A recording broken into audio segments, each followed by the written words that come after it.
My dear brothers and sisters, good day to you. Welcome to the 26th Sunday of the year, Lectio Divina, on the topic Unknown Faults. Do we suffer today from jealousy, greed, and intolerance?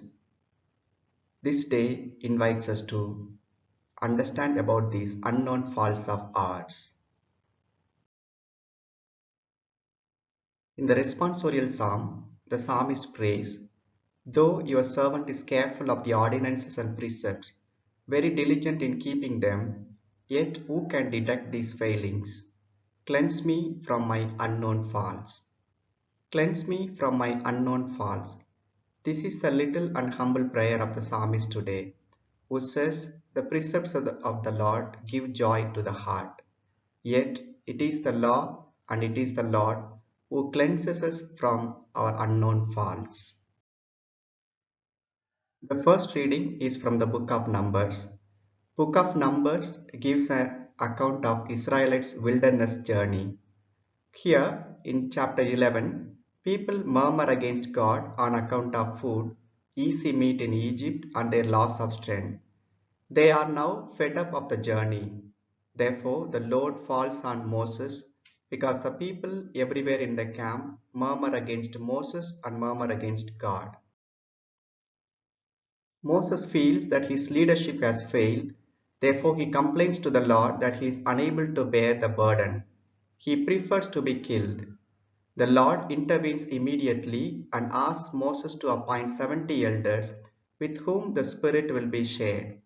Now Moses chooses 70 elders and brings them to the tent of meeting. When the Spirit is being poured, two young men prophesy in the camp because the Spirit came on them as well. Joshua, looking at this, is provoked by this. He wants this to stop because they are not ours. Moses admonishes Joshua's jealousy. He points to the Lord's goodness and generosity. Joshua suffers from an unknown fault, that is jealousy. The second reading is from the letter of James.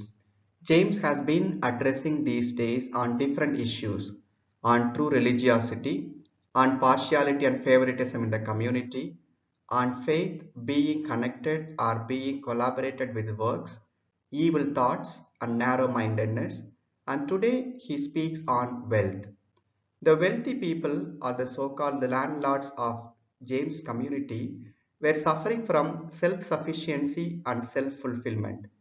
Self-sufficiency and self-fulfillment are very good virtues, but when they lead to self-centeredness and greed, they become very bad. And the community of James suffers from this. And the wealthy landlords of James' community lose the sense of justice and mercy. Their focus has become on wealth. James warns them about the futility and corruptibility of wealth. James' community suffers from an unknown fault, that is greed. The Gospel reading is taken from Mark 9. The Gospel reading divides into three sections. A. John complains to Jesus about someone who does not belong to the 12. B. Jesus instructs the 12 disciples on accepting the little ones. And C. Jesus exhorts them not to fall into sin. John, looking at someone, an outsider, casting out demons in the name of Jesus, complains to Jesus. John seems to be intolerant. Jesus takes this occasion to teach about admitting the little ones, the so-called outsiders of the community. Also, he wants them not to fall into any sin.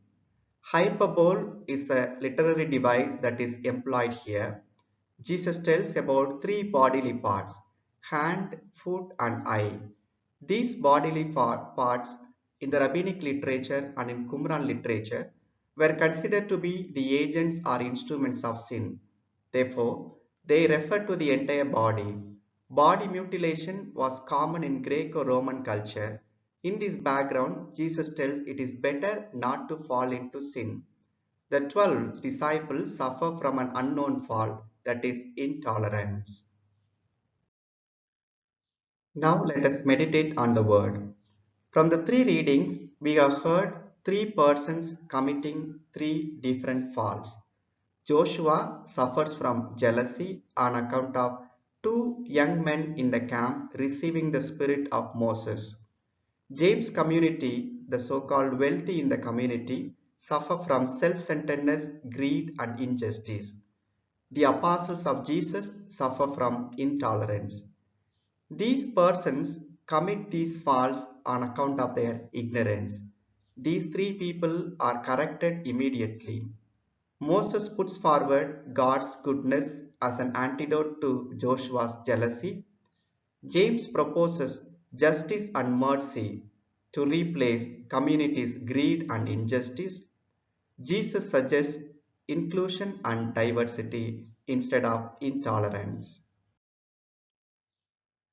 We too may suffer from these unknown faults: jealousy, greed, and intolerance. Jealousy about our loved ones, about their gifts. The antidote to jealousy is celebrating their gifts. Number two, we may also suffer from greed for wealth. The antidote is contentment. We may also have intolerance towards our neighbors or towards the strangers. What we need to have is integration. This integration is again underlined by Pope Francis in his Fratelli Tutti, where he says, from intolerance we need to move to celebration, and from celebration we need to move to integration. Our unknown faults may become known to us. The knowledge leads us to enlightenment. Let our prayer be, Lord, cleanse me from my unknown faults. Amen.